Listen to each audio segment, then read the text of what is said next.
జనసేన అధినేత పవన్ కళ్యాణ్ రాష్ట్రంలో 24 సీట్లకే పరిమితమయ్యారు. జనసేన అధినేత పవన్ కళ్యాణ్కి ముందు చూపు లేదు అనే విషయాన్ని నిన్న హరిరామ్ జోగయ్య ఒక లేఖలో సంధించినటువంటి పరిస్థితి. అయితే వెనువెంటనే హరిరామ్ జోగయ్య కుమారుడు వైసీపీలో చేరడం పట్ల అటు జనసేన నేతలు కూడా Avira Women's Day special offer 50% off on IUI IVF valid till 8th March. తీవ్రంగా రియాక్ట్ అవుతున్నారు. మనతో పాటు కిరణ్ రాయలు ఉన్నారు. సార్, ఏం చెప్తారు? నిజంగానే ఆయన మొదటి నుంచి నేను సలహాలు ఇస్తూనే ఉన్నాను, పవన్ తప్పుదారిలో నడుస్తున్నాడు, చంద్రబాబు ట్రాప్లో పడిపోయారని చెప్పి హరిరామ్ జోగయ్య ఒక లేఖ రాశారు. వాళ్ళ కొడుకుతో 100 సలహాలు ఇస్తాడు, వాళ్ళ కొడుకు సలహా లేడు, వాళ్ళ కొడుకు ఎవరు ట్రాప్లో పడలేదా? ఈరోజు కాపు కులం కోసం పవన్ కళ్యాణ్ గారు ఎంతో ఉద్యమం చేస్తారు. మాకు అన్యాయం జరిగింది, కాపు కులాన్ని ఒక స్థాయికి తీసుకురావాలని చెప్పి ఈరోజు పవన్ కళ్యాణ్ గారు కాపులు, బీసీలు, ఎస్సీ, ఎస్టీ, మైనార్టీ అందరూ కూడా ప్రాధాన్యత వహిస్తున్నాడు. వీళ్ళు కేవలం కాపులు కానీ బ్రాండ్ అంబాసిడర్ చేయాలని చెప్పి ఊరికి లెటర్లు రాయడం, పని లేకుండా గొడవలు పెట్టడం మాకు. ఈరోజు వాళ్ళు కొడుకు ఆడున్నాడు, సరే నీకు నచ్చలేదు ఉండు, పార్టీలోనే కాముగా ఉండు, వైసీపీకి ఎందుకు పోయినామంటే నువ్వు ఆల్రెడీ మాట్లాడుకున్నావు అక్కడ. ఇప్పుడు లేక రాయి, ఇప్పుడు నా పవర్ షేరింగ్ కావాలి లేక జగన్కి రాయి, నాకు పదవి కావాలని జగన్కి రాయి, అంత దమ్ము లేదు. ఇక్కడ ఆటలాడతారు మీ ఆటలు. ఒకటే చెప్తున్నాండి, హరిరామ్ జోగయ్య మీ ముద్రగడ్డ ఆటలందరూ ఎప్పుడో భూమి పుట్ట ముందు జమానాల్లో వీళ్ళు రాజకీయాలు చేశారు. అప్పుడు కాపులు అంత మెచ్యూర్ లేరు అనుకుంటా. ఇప్పుడు కాపులు ఫైర్, ఎవరికి భయపడే ప్రసక్తే లేదు. మాకు రాజకీయాలు తెలుసు, వీళ్ళు చెప్తేనే స్టేజ్ లేము. మాకు తెలుసు ఈరోజు మా కాపులకి ఎవరు నాయకుడో, ఎవరు హీరోనో, ఎవరు మా వెంటుంటారో మాకు అన్నీ తెలుసు. కాబట్టి చెప్తున్నాం, హరిరామ్ జోగయ్య లేఖలు మడిచి అందరూ పెట్టుకోమని చెప్పి. 2014లో కాపులని చంద్రబాబుకి తాకట్టు పెట్టారు. మరోసారి కూడా 2024 ఎన్నికల్లో కంప్లీట్గా కాపులను తీసుకొని బల్క్గా తీసుకొని చంద్రబాబు చేతిలో పెట్టారు. ఇదే ఫైనల్గా జరగబోతుంది. మళ్ళీ గెలిచిన తర్వాత కూడా పవన్ కళ్యాణ్ చంద్రబాబు చేతిలో కీలరాయిగా మారబోతున్నారు. ఇది ముందుగా మేము హెచ్చరిస్తున్నాము, అది ఆయన గ్రహించలేదనే మాట చెప్తున్నారు. ముందుగా గ్రహించడానికి హరిరామ్ జోగయ్య ఏమీ దేవుడు కాదు. రాజకీయాలు ఇప్పుడు రాజకీయాలు వేరు. పవన్ కళ్యాణ్ గారు ఇప్పుడు రాజకీయ మనిషి ఆయనకనే తెలుసు. హరిరామ్ జోగయ్య కేవలం ఆయన పబ్లిసిటీ కోసం, ఆయన స్టంట్ కోసం కాపులకు ఆయన ఉద్యమించి ఏదో పీకినాడని చెప్పుకోవడానికి హరిరామ్ జోగయ్య చేస్తున్నాడు. కానీ ఆయన పట్టించుకున్న మాటలు పెద్ద ఆయన రెస్పెక్ట్ ఇస్తాం, గౌరవం ఇస్తున్నాం, కాపాడుకుంటే మంచిది. కాపులంతా పవన్ కళ్యాణ్ గారుతున్నారు. కాపు సంక్షేమ సంఘ జిల్లా నాయకులు ఉన్నారు, వాళ్ళు అడగని చెప్తారు. జిల్లా అధ్యక్షుడు ఉన్నాడు, రాష్ట్ర అధ్యక్షులు ఉన్నారు, రాష్ట్ర కార్యదర్శులు ఉన్నారు. అడగండి కాపు సంక్షేమం ఎందుకు పెట్టారు? కేసెస్ అంటే జనసేనకు అలయన్స్. కేసెస్లో వాళ్ళు చెప్తున్నారు కదా, ఈరోజు మా కాపు సంక్షేమ సేన కాదు, మాకు పవన్ కళ్యాణ్ ముఖ్యము, పవన్ కళ్యాణ్తో నడుస్తూ ఉంటాను చెప్పు. కాబట్టి ఈ రాష్ట్రంలో పవన్ కళ్యాణ్ గారు చాలా ఇంపార్టెంట్, అవసరము. కాపులకు ఆయనే ప్రాధాన్యత వహిస్తాడు, ఆయనే మా నాయకుడు. ఓకే, కాపు నాయకులు కూడా ఉన్నారు, మాట్లాడదాం. సరే, ఏంటి కొన్ని రోజులుగా కాపులని తాకట్టు పెట్టారు, కాపులని పూర్తిగా ఏమార్చే ప్రయత్నం మళ్ళీ పవన్ కళ్యాణ్ చేస్తున్నారనే వ్యాఖ్యలు మీ కాపు నాయకులే చెప్తున్నారు. మొదటగా తెలుసుకోవాల్సింది వాళ్ళే. ఫస్ట్ కాపుల్ని ఎవరు తాకట్టు పెడుతున్నారో, ఎవరి కోసం పనిచేస్తున్నారనేది వాళ్ళే తెలుసుకోవాలా. ఈరోజు పవన్ కళ్యాణ్ గారు 2019 ఎలక్షన్స్లో 135 స్థానాలు నిలబడినారు. ఆ రోజు నిలబడిన వ్యక్తి ఆ రోజు ఆయన ఒక సీటుకే పరిమితమయ్యారు. జనసేన పార్టీ 2 చోట్ల నిలబడినారు, మేము ఓటమి పాలైనాము. ఆ రోజు వీళ్ళంతా ఏమైనారు? ఈరోజు ఉచిత సలహాలు ఇచ్చేదానికి మాత్రం ముందున్నారు. 130 స్థానాలు నిలబడిన వ్యక్తులు ఆ రోజు మీరు ఏం చేస్తూ ఉన్నారు? వచ్చి మీరు పవన్ కళ్యాణ్ గారికి హెల్ప్ చేసి పవన్ కళ్యాణ్ గారిని ముందుండి నడిపించవచ్చు కదా. ఈరోజు అప్పటికి ఇప్పటికీ పార్టీ బలపడింది. ఆ రోజు అంటే ఇప్పటికీ ముందుంది పార్టీ. ఎన్ని సీట్లు ఇవ్వాలా, ఎన్ని తీసుకోవాలా, ఎన్ని సీట్లలో నిలబడాలా, మనం ఎంత క్లారిటీగా ఉండామనేది పవన్ కళ్యాణ్ గారికి తెలుసు, జనసేన పార్టీకి తెలుసు. మీరు మీ ఉచిత సలహాలు ఏం పవన్ కళ్యాణ్ గారికి ఏం అవసరం లేదు. ఖచ్చితంగా మేము టీడీపీ అలయన్స్తో 2024లో మాకంటూ ఒక సముచిత స్థానం ఉంది. పవన్ కళ్యాణ్ గారు ఏం చెప్పారు? నేను ఏదైతే మీరు తీసుకున్న నిర్ణయానికి మీరు కట్టుబడి ఉండండి. ఇప్పుడు వామనుడికి 3 అడుగులు చాలు, 1 అడుగు భూమికి, 1 అడుగు ఆకాశానికి, ఇంకో అడుగు నెత్తిన పెట్టేదానికి. మనం తీసుకున్న సీట్లు ఎన్ని, మనం దానికి కానీ న్యాయం చేయగలిగితే ఖచ్చితంగా మనం రేపు పవర్ షేరింగ్ కాదు కదా, మనమే కీ రోల్ పాటించవచ్చు. అది తెలుసుకోవాలి. ఎంతసేపు 40 తీసుకున్నామా, 50 తీసుకున్నామా, 70 తీసుకున్నామా, అన్ని సీట్లు తీసుకొని మనము మళ్ళీ 10కో 5కో పడినామనుకో దానివల్ల ఉపయోగం ఏమి? ఈరోజు పవన్ కళ్యాణ్ గారు తీసుకునే నిర్ణయము యావత్ ప్రపంచము, రాష్ట్రంలో ప్రతి ఒక్క జనసేన నాయకుడు, ప్రతి ఒక్క జనసేన పార్టీ కార్యకర్తలు మేము అందరూ ఆయన వెంటే నడుస్తాము. ఆయనకి ఎన్ని తీసుకోవాలా, ఎన్ని సీట్లు తీసుకోవాలనేది ఆయనకి తెలుసు. 1984లో బీజేపీ 2 ఎంపీ స్థానాలు గెలిచింది. ఈరోజు గత 10-15 సంవత్సరాలుగా బీజేపీ సెంట్రల్ గవర్నమెంట్లో అదే వాళ్ళే పార్టీని అధిరోహిస్తారు. అలాంటిది 2 సీట్లతోనే ఈరోజు వాళ్ళు 350-400 ఎంపీ సీట్లు గెలుచుకుంటున్నారు. అలాంటిది పవన్ కళ్యాణ్ గారికి నువ్వు ఇన్ని సీట్లు తీసుకో, అన్ని సీట్లు తీసుకో, అన్ని స్థానాల్లో పోటీ చెయ్యి అంటే ఇప్పుడు మీ ఆయన చేగుండి సూర్యప్రకాష్ గారు మీరేం చేస్తున్నారు? మీరు ఇన్ని రోజులు మీకు ఒక నియోజకవర్గ బాధ్యత ఇన్ఛార్జ్ ఇచ్చినాడు.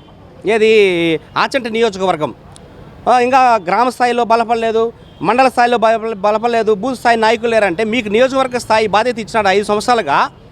మీరు ఈ 5 సంవత్సరాల్లో ఎంతమంది నియోజకవర్గానికి మీరు ఏ మండలంలో కార్యకర్తలు బలపరిచినారు, ఏ జిల్లాలో మీరు కార్యకర్తలు బలపరిచినారు, ఎంతమంది బూత్ ఏజెంట్లు పెట్టుకున్నారు, ప్రతి ఒక్కటి పవన్ కళ్యాణ్ గారు రావాలా?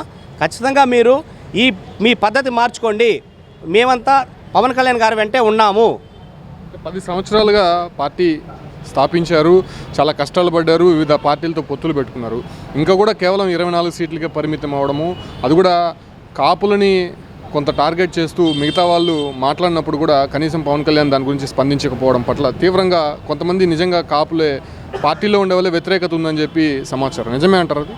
అవంతా నిజం కాదండి. ఎందుకంటే కేఎస్ఎస్ అనేది మేము కేఎస్ఎస్ ప్రెసిడెంట్గా ఉన్నాం జిల్లాకి. మేమేం చెప్పామంటే ఆరో కూడా వీళ్ళు ఏమని చెప్పారు, బీజేపీకి ఆర్ఎస్ఎస్ ఎలాగో జనసేనకి కేఎస్ఎస్ అలాగా అన్నారు కాబట్టి మేమంతా దాన్ని చేసినాము. ఈరోజు కూడా చూడండి, ఏపీ లెవెల్లో ఎత్తుకున్నా కూడా చిత్తూరు జిల్లాలో జరిగిన ప్రోగ్రామ్స్ కేఎస్ఎస్లో ఏ ఏడాది జరగలేదు. మేమందరికీ సేవలు చేస్తున్నాం కేఎస్ఎస్. ఎందువల్ల కేవలం మన పార్టీ బలపడుతుంది, జనసేన పార్టీ బలపడుతుందని చేసినాం, కానీ అంతమించి ఇంకేం లేదు. ఇప్పుడు పవన్ కళ్యాణ్ గారు ఆస్తులు అంత అమ్ముతారు ఎలక్షన్ టైంలో, పోనీ ఆయన మేమైనా అడిగినారా, ఏమండి మీరు అంత ఆస్తులు అమ్ముకుంటారు, మేము కూడా 1 కోటి రూపాయలు ఇస్తాము, మా డొనేషన్ మేము ఇస్తామని ఏ రోజున చెప్పినారా? ఎంతసేపు లెటర్ ఏముందండి, మా ఇంట్లో నుంచి కూడా నేను ఫ్యాక్స్ పంపిస్తాను, లెటర్ మీరు ఇన్ని సీట్లు అంటే అన్ని సీట్లు మీరు గెలుచుకోండి, మీరు చూడండి, మీ కొడుక్కి అడగండి, సీటు ఇస్తారు, మీరు అడగండి, ఇచ్చి మీరు గెలుచుకోరండి, చూపించండి చూద్దాము. అంతేగాని ఈరోజు చెప్తారు సమాధానం, నా కొడుక్కి నాకు సంబంధం లేదని. మీ కొడుకే మీ మాట విన్నప్పుడు పవన్ కళ్యాణ్ గారు మీ మాట ఎట్టి వింటారు? ఇన్ని సీట్లైనా తీసుకుని 24 సీట్లు ఆయన అప్పుడే చెప్పాడు, ఫస్టే గెలిచే గుర్రాలకే ఇస్తారు టికెట్ అని చెప్పని. ఆయన సీటే ఆయన ఇంత కన్ఫర్మ్ చేసుకోవాలి పవన్ కళ్యాణ్ గారిది. దాన్ని బట్టి మీరు అర్థం చేసుకోండి. ఎందుకంటే 24 సీట్లు చాలు ఇప్పటికి ప్రస్తుతానికి. ఇంకా రెండో సెక్షన్ కూడా ఉంది కదా, అప్పుడు ఎన్ని సీట్లు ఇస్తాడని తెలియదు కదా మనకు కూడా. దయచేసి ఈ మాటలు బల్జోళ్ళంతా ఆయన వెంట ఉంటారు. మేము అంటే ఈరోజు కూడా మేము చెప్తున్నాం కదా, ఈరోజు కూడా మేము రెడీ. హర్రామ్ జోగే గారు లెటర్ ఇస్తారో లేదు మీడియాలో చెప్తారు, ఏం చెప్తారో చెప్పండి, మాకు సమాధానం చెప్పండి. అట్లా చెప్పే పడితే మేమంతా కేఎస్ఎస్ గ్రూప్లో ఉంటాము, లేకపోతే ఈరోజే రాజీనామా చేయాలనుకుంటాను. 24% ఉన్న కాపులు ఎందుకు 24 సీట్లకే పరిమితమయ్యారు? ఇప్పుడు కాపుల రాజకీయము పక్కన పెడితే ప్రస్తుతం నడుస్తున్నది కులాల రాజకీయం అయితే ఏపీలో నడుస్తుంది. సో ఈ క్రమంలో అధిక జనాభా కలిగినటువంటి ఒక నాయకుడు ఎందుకు అంత తక్కువ సీట్లు తీసుకోవాల్సినటువంటి ఆవశ్యకత ఎందుకు వచ్చిందనేసి అని ప్రశ్నిస్తుంది. ఈరోజు ఆంధ్రప్రదేశ్లో జరుగుతున్నటువంటి ఈ రాజకీయ పరిణామాల వల్ల కొంత ఆలోచించి తీసుకోవాల్సిన పరిస్థితి ఏర్పడింది. ఎందుకంటే పవన్ కళ్యాణ్కి తెలుసు, ప్రతి బలిజ కుల సంఘ నాయకులందరికీ కూడా తెలుసు. ఎందుకంటే ఈ రాష్ట్రంలో బలిజ కులం ఎదగాలని ఎన్నో ఏళ్ళ నుంచి ప్రయత్నాలు చేస్తున్నది. అయినా కానీ కొంచెం వెనకబడిన పరిస్థితులు ఏర్పడింది. పవన్ కళ్యాణ్ రావడం వల్ల ఆయన అంచెలంచెలుగా ఎదగడానికి స్టార్టింగ్ నుంచి కరెక్ట్ మంచి పునాదులు వేసుకోవాలని 24 సీట్లైనా చాలు మనకి, ఆ ఎట్లో గెలిచి తర్వాత మన సత్తా ఏందో మనం చాటుకోవాలని ఆయన తీసుకోవడం జరిగింది. ఆయన తీసుకున్న సీట్లకి కూడా ఈ యొక్క రాష్ట్రంలో ఉన్నటువంటి ప్రతి బల్జీలు కూడా యాక్సెప్ట్ చేస్తారు. ఎందుకంటే మనకు ఏమీ లేనప్పుడు 24 అయినా అదే గొప్ప మనకి. ఆ 24తోనే మనం రాజకీయంగా ఎదగాలి.